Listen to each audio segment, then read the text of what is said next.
prêt à commencer l'enregistrement. OK, l'enregistrement est parti. Parfait. Bonsoir tout le monde. Donc, je vais vous présenter, je vais tout de suite présenter mon écran.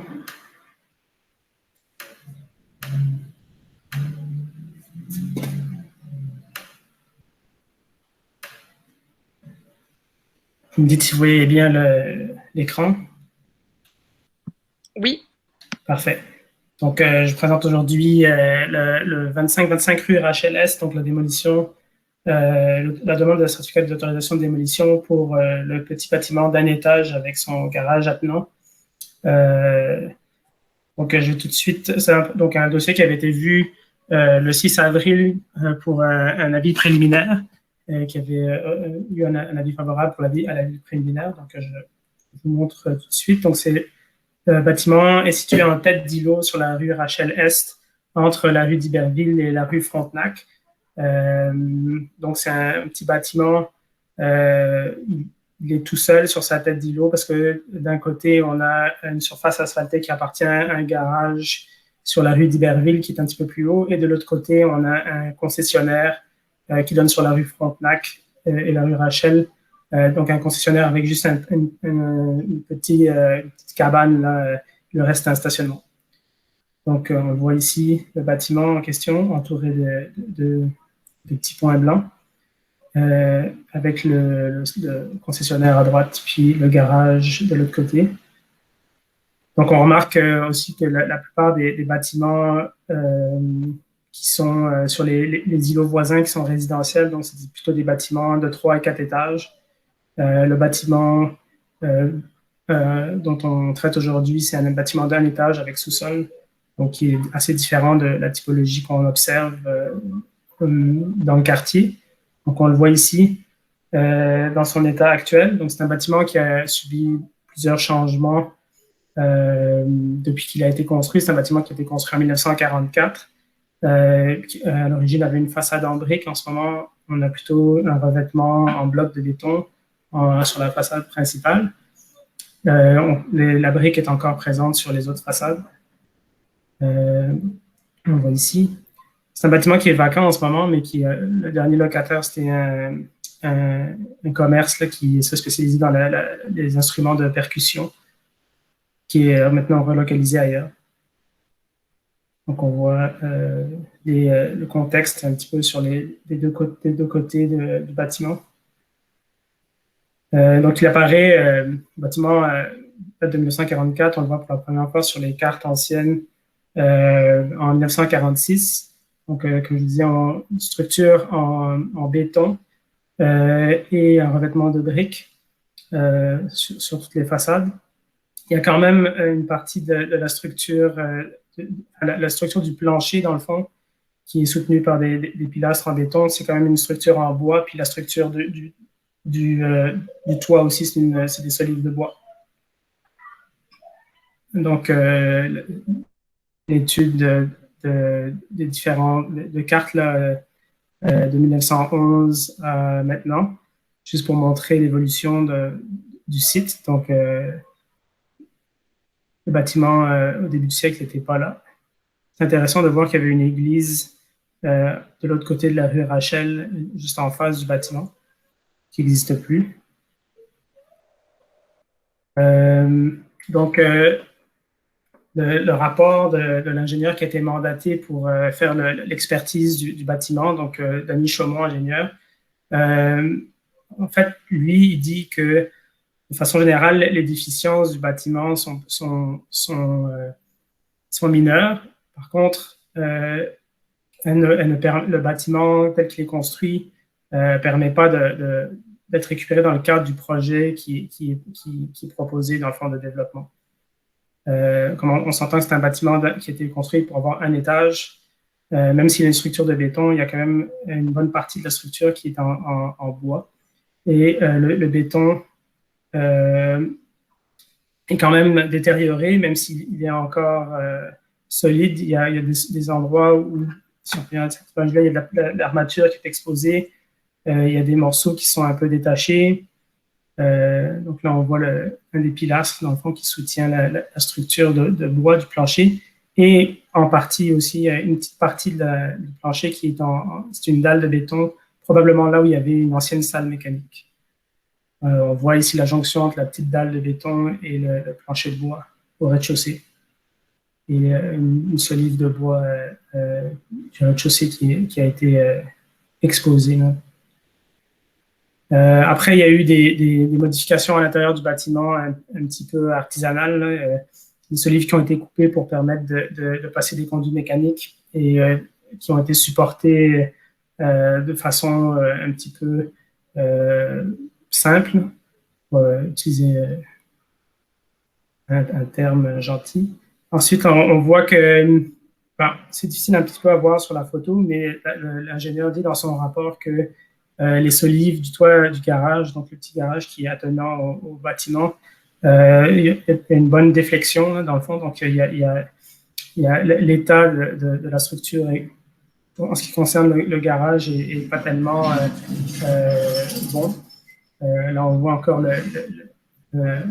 le support plus ou moins temporaire qui a été installé pour supporter la solive là où la structure a été coupée. Ensuite, on a aussi le rapport fait par l'architecte Maurice Martel, qui est aussi l'architecte qui soumet le projet de remplacement. Donc, selon son rapport, la valeur architecturale de l'immeuble est assez faible parce que le bâtiment a subi plusieurs transformations au fil du temps et il conserve que très peu d'éléments d'origine. Son permanent en façade, en ce moment, c'est du bloc de béton en face éclatée, donc il n'y a plus la brique qu'il y avait avant.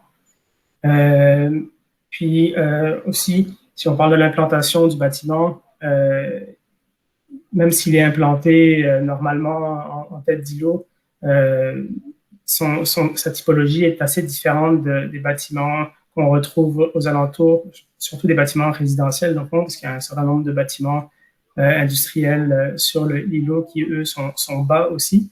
Mais il n'y a pas vraiment de lien fort dans l'implantation de ces bâtiments-là entre eux.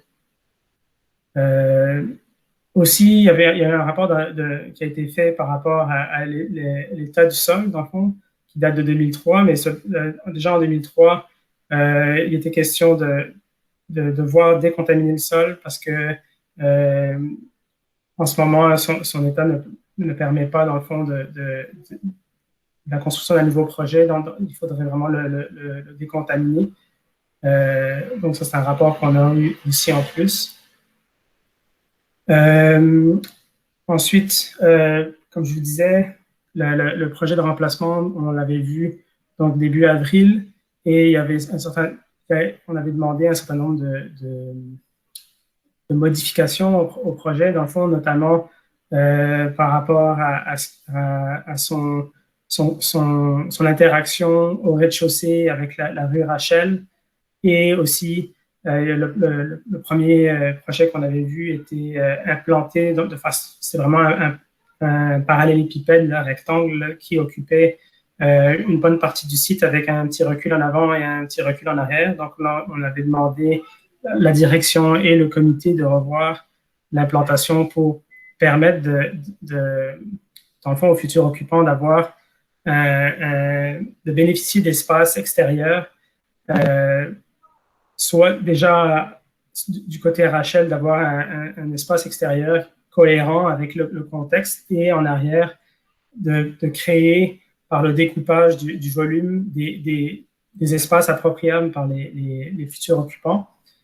Et par ailleurs aussi, de venir proposer une terrasse au toit, parce que ce n'était pas le cas dans la première version, encore une fois, pour permettre aux occupants qui ne sont pas au rez-de-chaussée d'avoir accès à un espace commun intéressant et appropriable.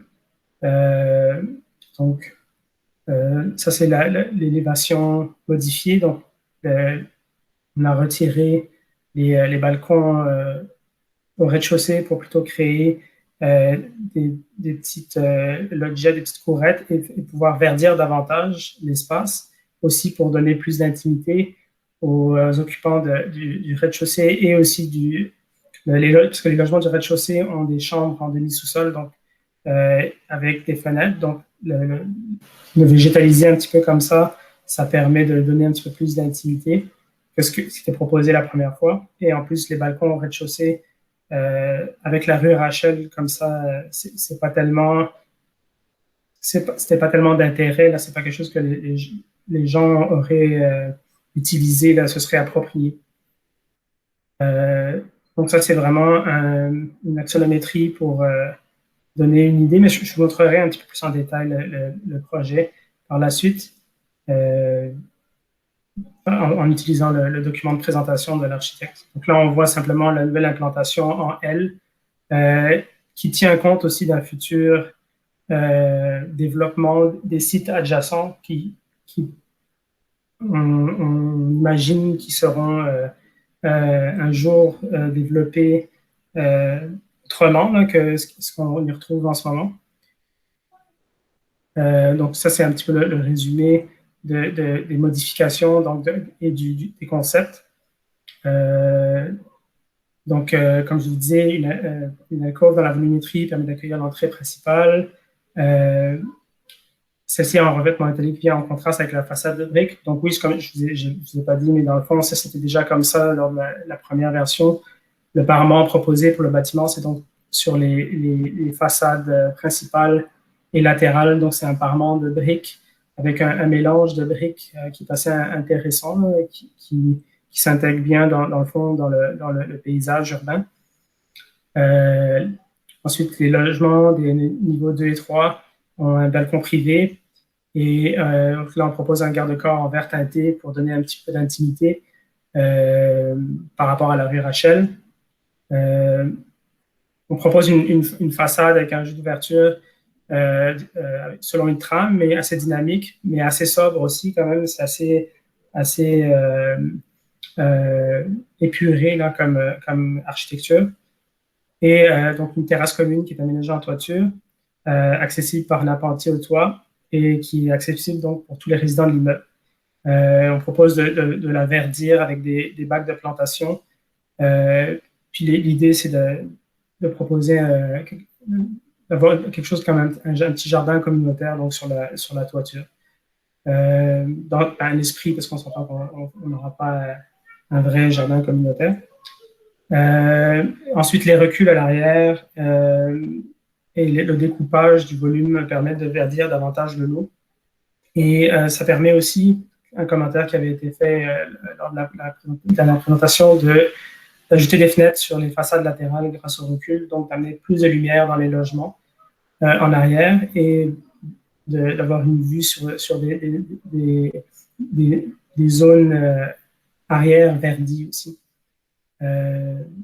Ensuite, les logements au rez-de-chaussée sur la rue Rachel qui ont un accès direct à l'intérieur à partir du trottoir et aussi un accès à l'intérieur par le corridor commun. Puis, ces logements du rez-de-chaussée sont sur 2 niveaux de type split level.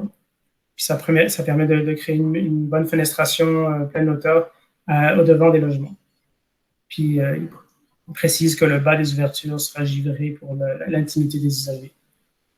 Ensuite, les reculs en arrière permettent de créer des cours pour les 2 grands logements à l'arrière, au rez-de-chaussée, qui sont eux aussi de split level. C'est ce qu'on voit un petit peu ici à l'arrière de la perspective, le point G. Il y a aussi un concept d'aménagement paysager qui a été développé qu'on n'avait pas la dernière fois. Donc, en proposant, je vais aller tantôt sur le document d'architecte paysagiste pour qu'on puisse plus zoomer, là, mais qui propose donc des espèces variées et surtout qui se soucie de proposer des espèces adéquates. Là, encore une fois, étant donné qu'on est sur la rue Rachel en avant, ça prend quand même des espèces qui sont assez résistantes et qui en même temps permettent de donner l'effet voulu puis de créer une intimité aux résidents du rez-de-chaussée. Puis en arrière, on y va avec 2 arbres à plus grand déploiement et des petits arbustes aussi. Donc voilà, ça c'était pour donner l'image un petit peu de ce qu'on espère, ce qu'on imagine qui serait un aménagement futur.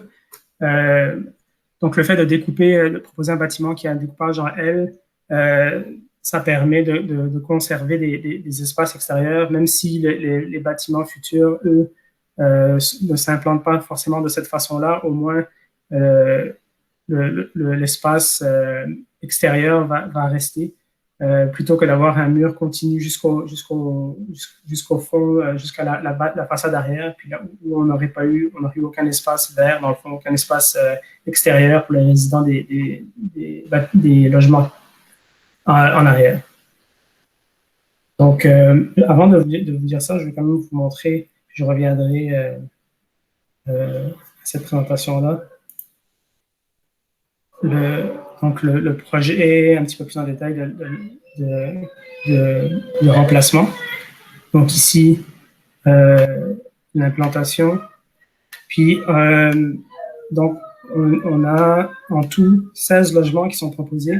Dans la version précédente, il y en avait 19, mais pour pouvoir faire une implantation qui tenait compte des commentaires du CCU, ils ont réduit à 16 logements, donc 2 studios, 8 3,5, 5 4,5 et 1 5,5 qui sont proposés. Ensuite, donc, si on regarde le plan qui est proposé, donc ici, ça c'est le plan du sous-sol. Dans le fond, on voit les logements ici qui sont sur deux étages en split level, donc ils sont accessibles, les chambres sont accessibles par un escalier qu'on voit ici du côté de la façade de Rachel. Et puis en arrière, on a une typologie semblable, donc avec des escaliers pour aller chercher les chambres en sous-sol. On a placé le long du corridor commun le rangement pour les vélos. Et on voit ici les accès, on voit un petit peu l'aménagement paysager. Donc, le deuxième étage des logements split level, qui dans le fond se retrouvent au rez-de-chaussée. Du coup, c'est plus les pièces de vie qui sont aménagées.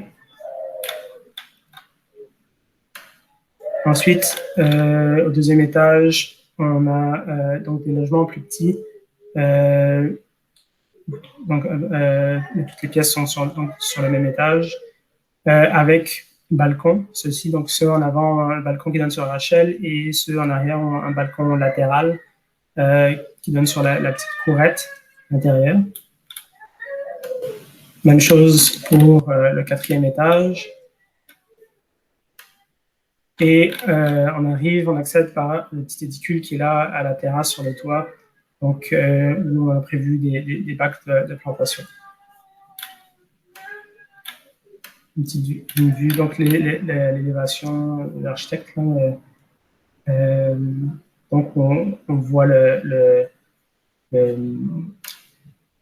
dans le fond, la trame des ouvertures proposées qui est assez sobre et assez intéressante, avec une démarcation entre le traitement du rez-de-chaussée et des deux étages au-dessus. Sur le côté, donc avant, on avait un grand mur opaque. On a encore un grand mur opaque nécessairement là, sur la ligne de propriété, mais par contre, avec le découpage à l'arrière, on vient fenestrer ici de part et d'autre. Élévation arrière, donc sur la ruelle.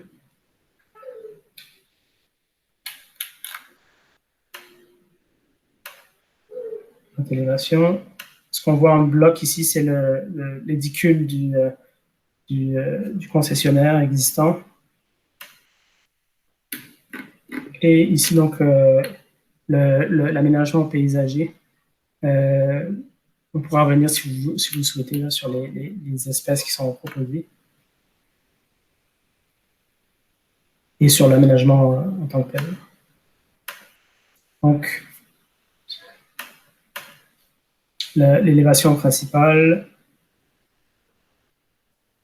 Élévation arrière, une perspective arrière qui donne sur la ruelle.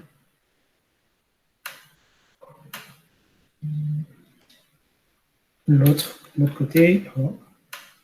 Puis l'étude d'ensoleillement. Comme le projet va passer au CCU pour le PIA, je passe rapidement, mais on pourra en venir si vous le souhaitez. Donc ça, c'est la matérialité qui est proposée, donc un mélange de différentes briques pour arriver à, dans le fond, l'effet qu'on voit sur la photo ici.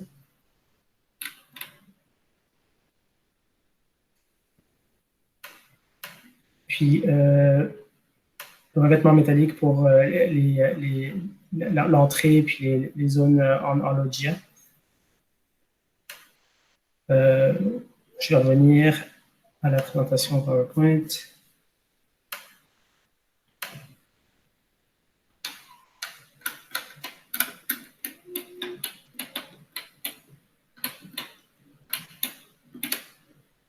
Donc, la direction est favorable à la présente demande de démolition pour les motifs suivants. Le bâtiment à démolir comporte peu d'intérêt architectural et le site sur lequel il se trouve doit être décontaminé. Le bâtiment à démolir est vacant depuis plusieurs mois. Il est d'une typologie atypique pour le quartier. Sa volumétrie ne permet pas de mettre en valeur ni la tête du lot ni les intersections voisines. Le lot, en ce moment, ne présente aucun espace vert et les seules surfaces non bâties du terrain sont recouvertes d'asphalte. Le projet de remplacement à vocation résidentielle permettrait de bonifier l'offre de logement du secteur et de densifier l'îlot tout en verdissant le lot. Le projet de remplacement, qui ne comporte pas de stationnement automobile, est localisé à proximité du parc Baldwin, d'écoles et d'une piste cyclable, un environnement propice pour l'installation de nouveaux résidents. Je précise que lors de la consultation écrite qui a eu lieu du 9 au 23 juin 2021, on n'a reçu aucun commentaire de citoyennes et de citoyens par rapport à cette demande de démolition. La direction recommande que l'autorisation soit assujettie aux conditions suivantes, que la démolition soit complétée dans les 6 mois suivant la délivrance du certificat d'autorisation, que la construction du projet soit débutée dans les 12 mois après la délivrance du permis de construction, que soit déposée une garantie monétaire irrévocable au montant de 50 000 $ avant la délivrance du certificat d'autorisation de démolition, laquelle pourra être libérée suite au respect des conditions imposées dans l'autorisation. Donc, voilà, donc les étapes.